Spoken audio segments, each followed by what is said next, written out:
My name is Jillian Perrick, and I'm a lover of all things orange chocolate. Think One Tree Hill is way better than the OC. And as a person who stutters, I hope to one day inspire women with invisible disabilities to overcome their limiting beliefs and start the business of their dreams, just like I did. I'm a mindset coach specializing in imposter syndrome, helping women beat their inner imposter using neurolinguistic programming, hypnosis, and time techniques. And this is the From Imposter to Empowered podcast. This podcast is for you if you're an entrepreneurial woman trying to navigate the online space with a lot of passion and a lot of uncertainty. If you feel like your ideas are unoriginal, that your message isn't necessary or important, or like you're a complete and total fraud, then you've come to the right place. This podcast will take you from imposter to empowered with ninja-like brain hacks, easy to implement strategies, and uplifting real talk to make you feel like everything you want is in reach. Let's get started, girlfriend.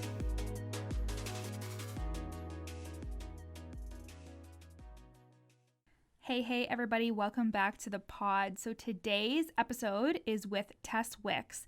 Tess is a business and mindset coach, and she actually helps money coaches create their own offers so they can make more money themselves and get more clients. And she has experience from being in data and research and being a money coach herself. So I am so excited to have her on the pod. We met actually in person at the Yes Supply NLP certification course that we took. So as you guys know, I'm certified in neurolinguistic programming, hypnosis, time techniques, and EFT.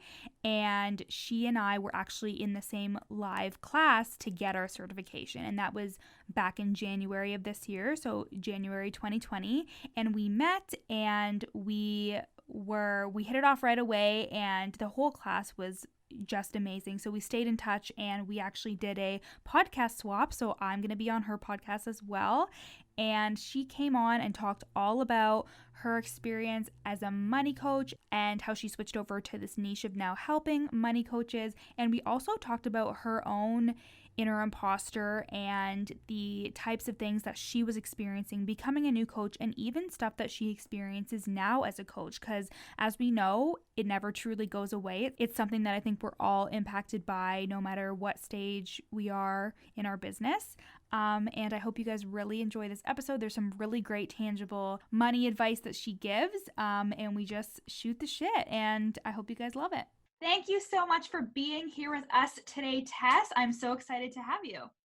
Thanks for having me, Jill. So first, I just want you to kind of tell us your story and how you became a coach and came into this specific niche that you're in. Yeah, so it's a long story. I'm going to try to keep it brief.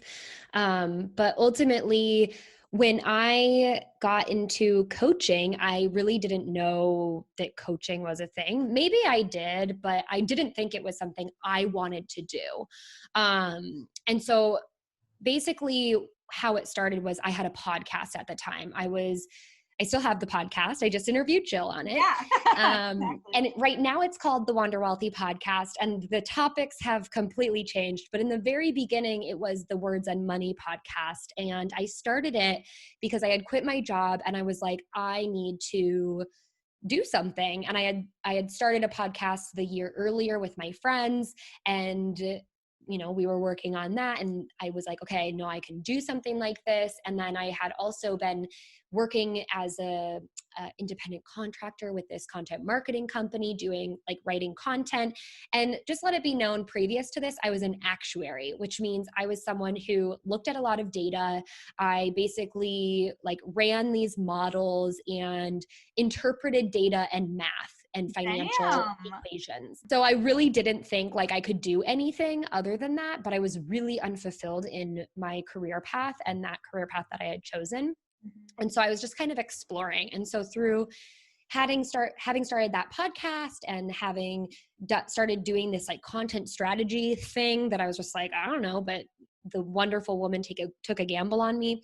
I started being able to realize that like there was a content creation or content creator inside of me, and this was potentially a business venture that I could go down. So I started my own podcast and I was making no money at it. So I was just like still making money on other things. And then eventually someone reached out and was like, hey, love that you talk about money. And I was basically interviewing other people because I didn't think I had the answers. So we're going to get into imposter Oh, syndrome, but I was like, wow. I'm not qualified to only be me talking about money. So I'm going to interview other people, like other money experts about it. And someone then reached out to me and was like, can you coach me on money? Because I like love that you interview a bunch of other people, but I like you and I want to hire you as my coach. And I was like, in my mind, I was like, what? But out of my mouth, I was like, certainly, let's do it. And so then I just kind of started coaching, one person here, another person there, a couple people here, a couple people there. And yeah, that's how I got into being a money coach. And then through the process, eventually, after making a ton of mistakes, after questioning my abilities and my authority and my expertise and whether I was even a good coach or not, I did build my business to be fully booked out with money coaching. And then I immediately started pivoting into working with, I was originally working with traditionally employed women. And then I started working with self-employed women on their money. And now very recently, I've decided to actually help fellow money coaches become money coaches or build their money coaching business or grow their money coaching business, just because I understand the struggles and everything that gets in the way. And it's my mission and my vision and my passion to bring more financial literacy to the world, but I want to do it through empowering more coaches to then be able to make that impact with their clients. I absolutely love that because I think it just shows the evolution of our coaching businesses, like from where we actually started, we had this idea of what our coaching business was going to look like, and then it ended up being something completely different. But that's why I think it's so important to just trust that you're being fed in the right direction, because even if you take a different direction than you initially thought, it's always the right path. You know what I mean? Mm-hmm. You're not locked into one, if you pick something, you're not locked into it, and not picking something is the worst thing to do. Oh my God, exactly. And I just wanted to ask, was there imposter syndrome that came up for you when you switched your niche recently? Yes. I mean, there's imposter syndrome every step of the way, and there has been for me. I've actually tried to switch my niche before, like when I was working with traditionally employed women and then I wanted to start working with business owners, I switched and then I switched back. Really? Oh my God. Yes. Yeah. And finally I switched again. And then this new switch was like, this is how imposter syndrome manifested for me. I think it's really, well, I'll just share it. Trying to explain before I even tell the story. I was like, I know I'm qualified to coach fellow money coaches on building their businesses and essentially step into a business coaching role. But I've always been super, I think integrity is super important, and it's important to be able to sit in your integrity and go, this is something that I have accomplished or I have experience with helping other people accomplish before you really go and kind of offer it up, I don't want to hire a business coach who hasn't built a business. And that's just personal to me. I do think that you can be a work in progress and help others. And I also think that you can help businesses in so many ways that obviously help their business without, you probably don't have the answers to helping them with certain things, but you can help them with things that you've accomplished that will be helpful to them. Like helping business owners with imposter syndrome is a perfect example.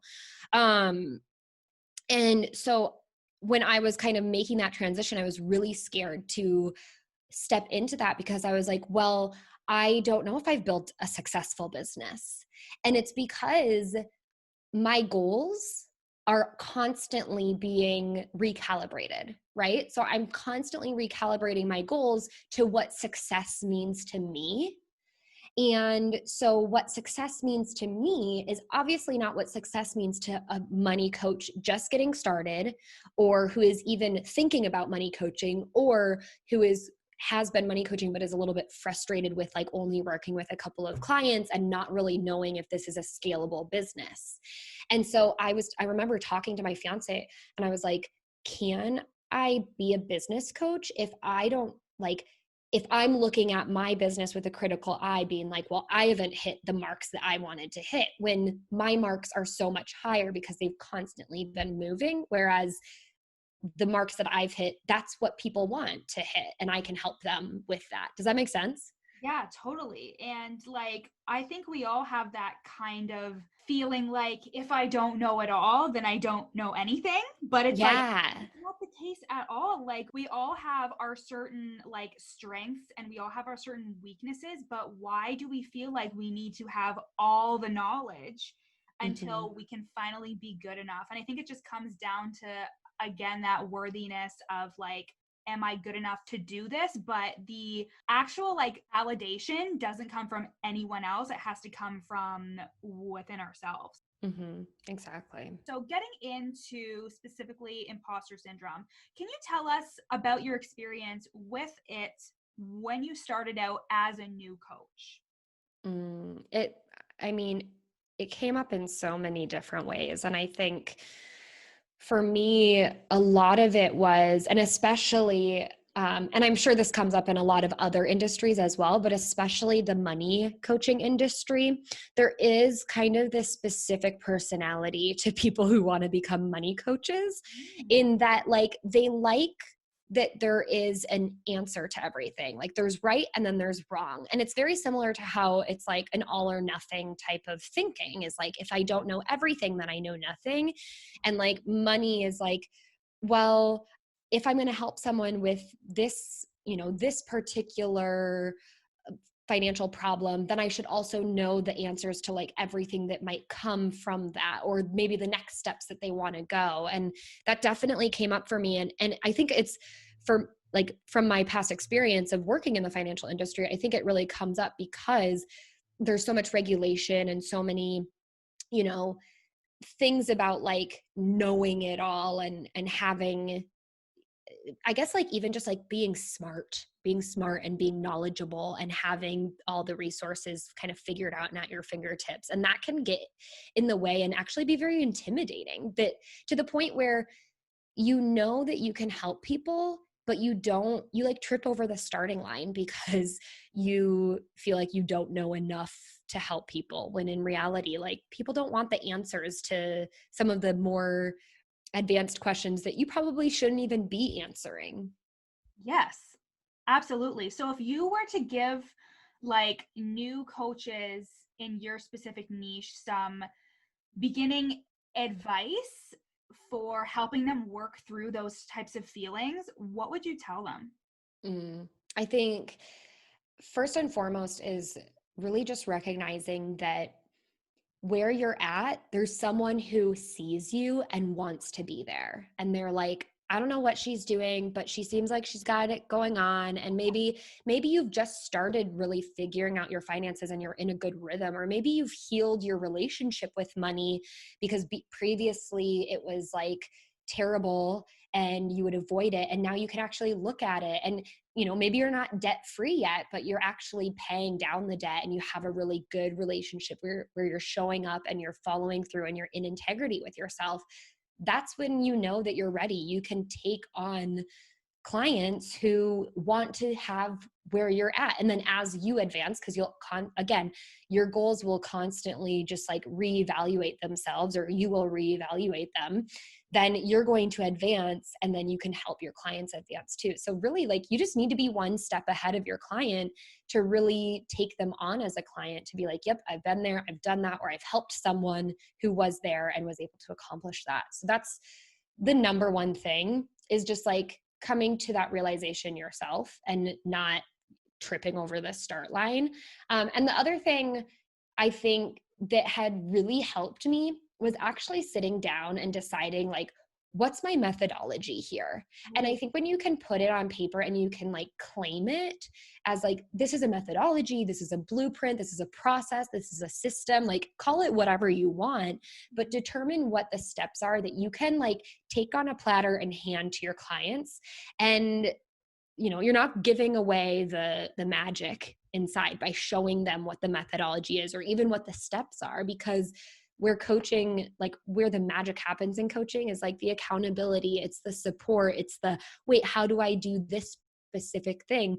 And that's where you can dive in and really support them. And then the third thing is also trusting yourself and being really resourceful, because just like you don't want to trip over the starting line, but if there is something that comes up, it's safe for you to either say, that's out of my scope, I'm not qualified to talk on that, or like it wouldn't be moral or ethical for me to give you an answer regarding that.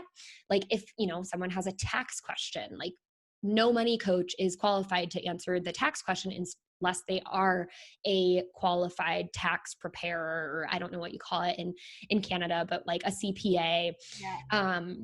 And then second of all, if it's not something that is like, you really have to be careful about walking the line with, you can always say, that's a great question. Let me get back to you with the answer, because I want to make sure that I give you like a really the right answer in the right time. And off the top of my head, I just like don't have access to it.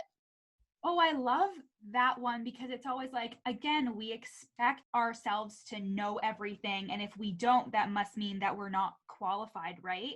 But like, Mm-hmm. it's okay for you to be like, you know what? I just need a little bit of time to think on that, and then actually come back and actually like respond thoughtfully instead of just like throwing something together. Where that comes from for me is like the expectation that you need to know all the answers is our school systems. And I always talk about how like entrepreneurship in itself is such a challenge to our subconscious mind that thinks like, what the fuck are you doing? This is dangerous. Yeah. You should be doing this, because it's not linear. And the things that are linear are typically our school systems and like, do you call it corporate America? I would say corporate. I wouldn't call America, but corporate. It's just like such a word that like Yeah. gets thrown around. I was like, wait, what do Canadians call it? Yeah, the corporate world. Yes, the corporate. Like those things are so linear. You have someone telling you what to do, giving you expectations of like where you need to be by the end of 6 months or whatever, and then grading you on where you are. And then usually you're like, if you're checking all the boxes, you're moving up the ladder, or you're getting promoted, or whatever. And it's like really, there's all these expectations, and especially in school. Like I remember in high school, we had a biology teacher who was brand new, and we just gave her hell because she was new, and she would be teaching us, and then she wouldn't necessarily know all the answers to our questions. And we would just berate her because we were terrible little evil human beings, teenagers. And I feel so bad, but that also got so imprinted into my subconscious mind about like, I have to have the answer or I'm going to be like her and people are going to hate me. And that's just like not real life and not people's expectations, because in the real world, even in corporate America, or sorry, the corporate world,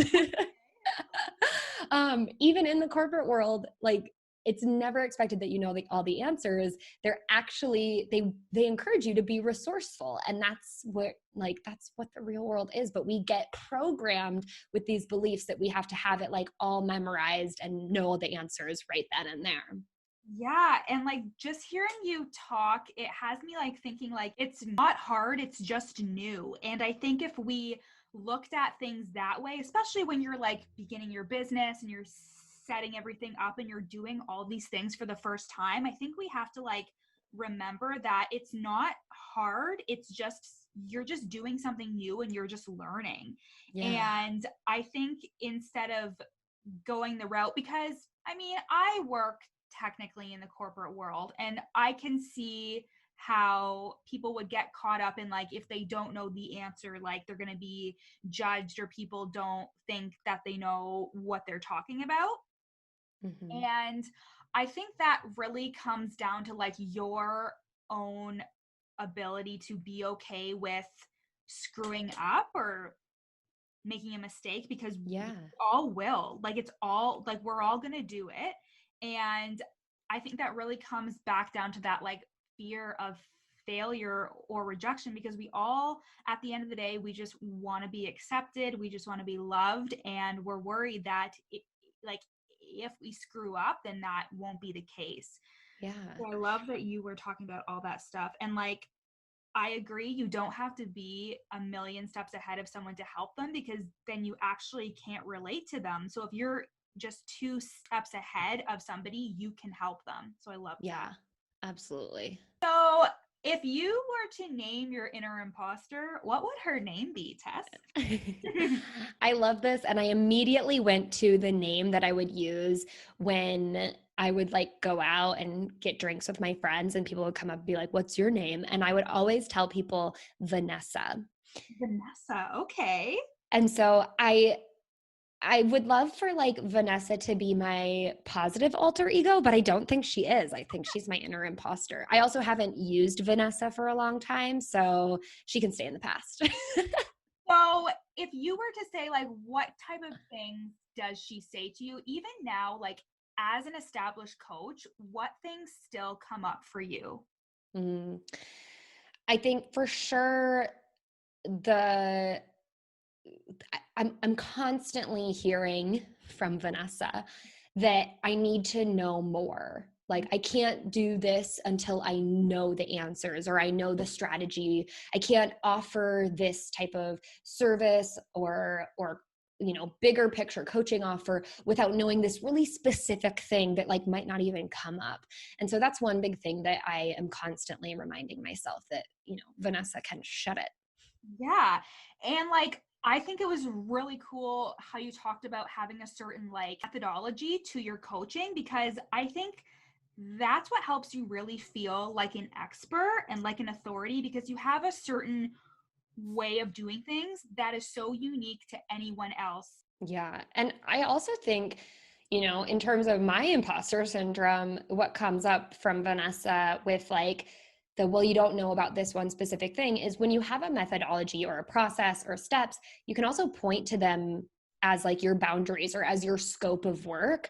And so you can be like, if a client asks you about it, you can be like, well, that's not within the steps. And so that gives you a really good out to either be like, that's outside of my scope, or let me do some research and I can get back to you on it and see if I can help you with it. But like, you can like lean and ride and die on your steps and your process and your methodology and know that like, that should be the expectation. So if there's something outside of the expectations that a client is asking for, like, what all of my imposter gremlins come up and say, like, you don't know this, you don't know this, you don't know this. And it's like, well, that's okay, because that's not what I'm selling. But sometimes we just like feel like we have to fill those gaps. Totally. I totally agree. I just want to go into a couple tips that you would give, like kind of regarding financial literacy for new coaches. What are a couple things that new coaches should know about investing in their business, like investing in themselves? Like, what would you say is important for them to know when they're starting out?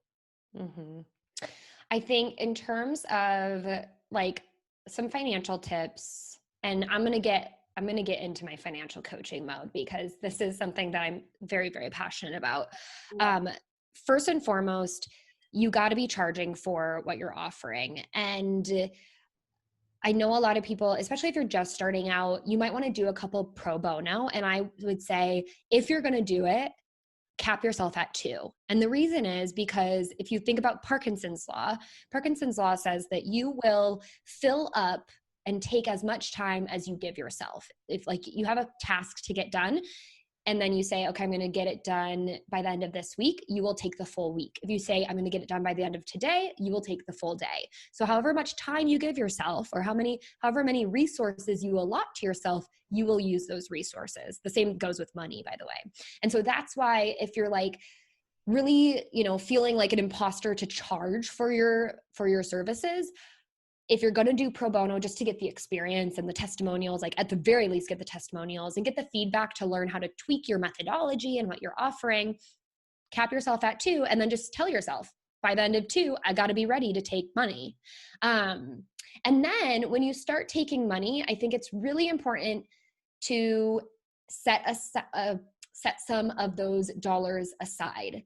And like a really good rule of thumb is to set a percentage aside for taxes. And I like, of the money that's coming in, about 20%.